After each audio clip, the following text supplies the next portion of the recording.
And this was Dante's despair, and I think with Jean-Paul Sartre you get a little bit of the same pathos. I think that's right. And so in a way, the one way to put it might be that the tragedy is not classical Greek-type tragedy, but Schopenhauerian tragedy, where it's the human will itself that drives us into this situation.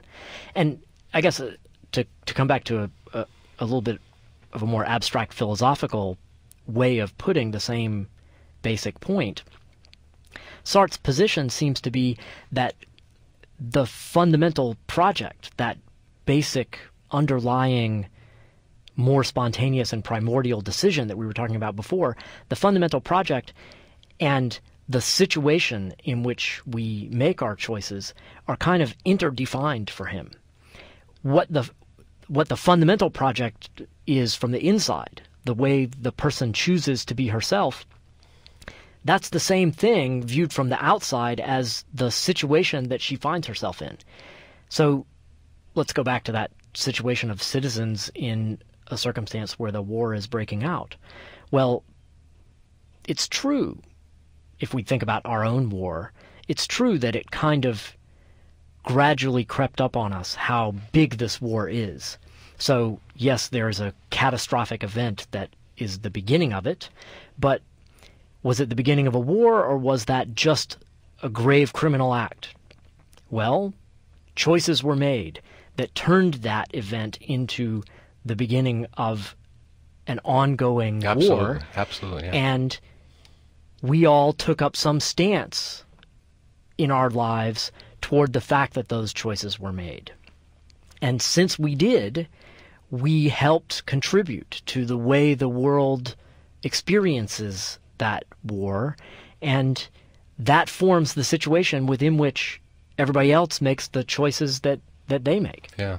Well, obviously, in the case of the Iraq War, there's no more overt example of a chosen war, because there were so many reasons contrived for engaging it that it seems highly obvious that this was as willed a war as you can get.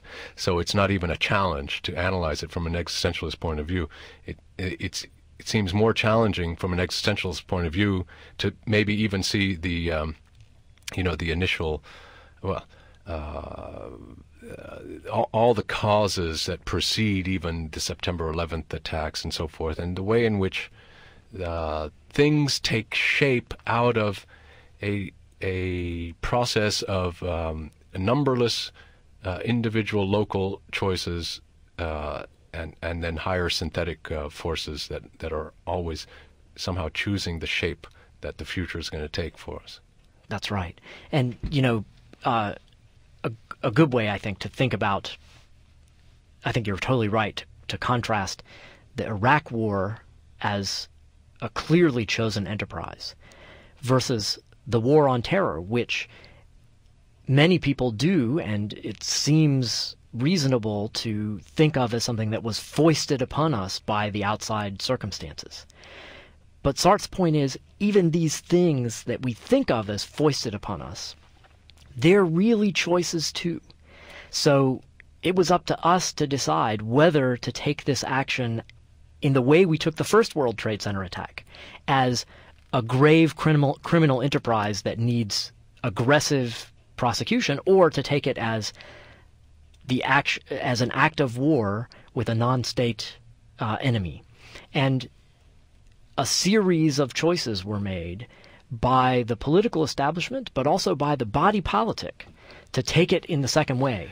Yeah, this is what interests me the most, is the body politic is also us, and it's the citizens, and it's the sheer cowering fear of the American citizenry after 9/11 that led a vast majority of Americans to hand over, to surrender all decision-making process to the powers and be. Keep us safe at any cost. That was the mandate from the people. Keep us safe at any cost, and we have the government that we deserve.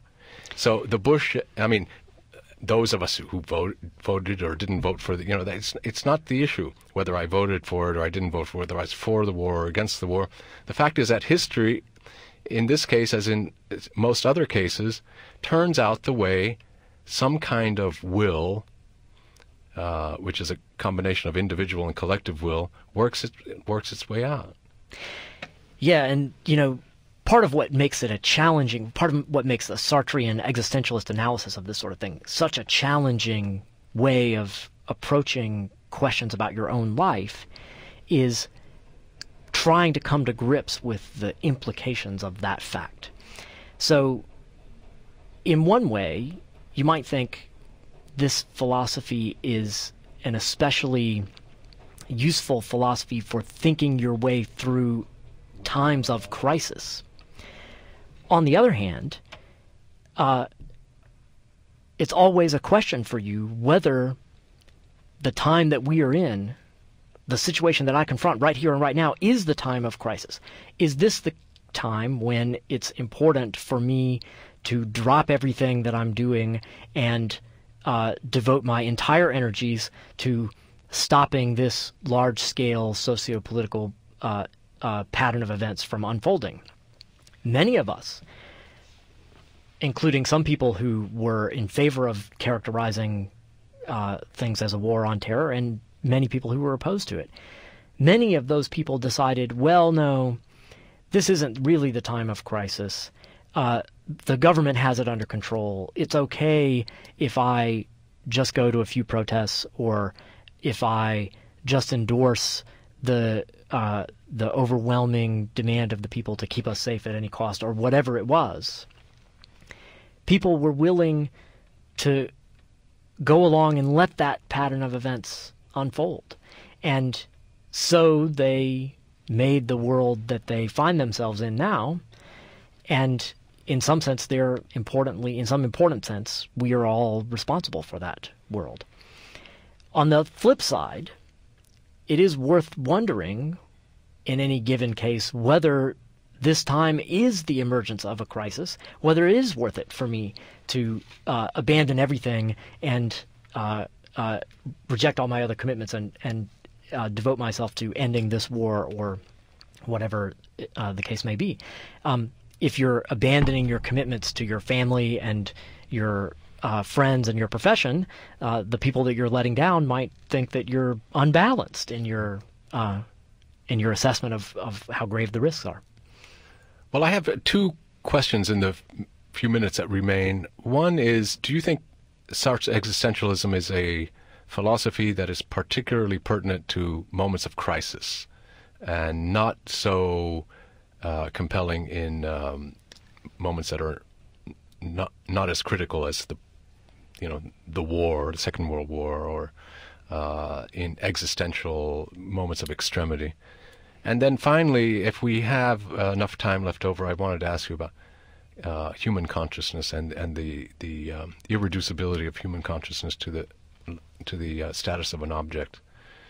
I don't know if you can relate those two questions, but the one about the crisis, I think, is the first one to go with. Yeah, I'll try.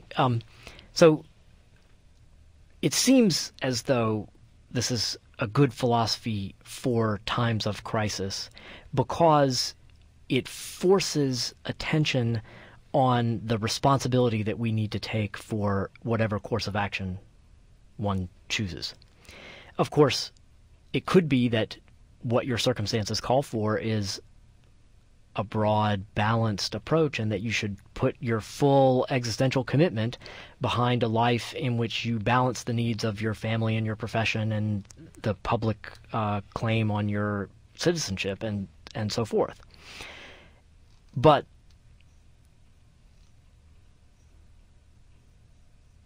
it's nevertheless true that existentialism seems appropriate to crisis moments because of the way it encourages a wholesale commitment. And that wholesale commitment can look, if you're sacrificing other values that you actually care about, your wholesale commitment to one thing can look like it's unbalanced unless it is the appropriate response to a situation of genuine crisis.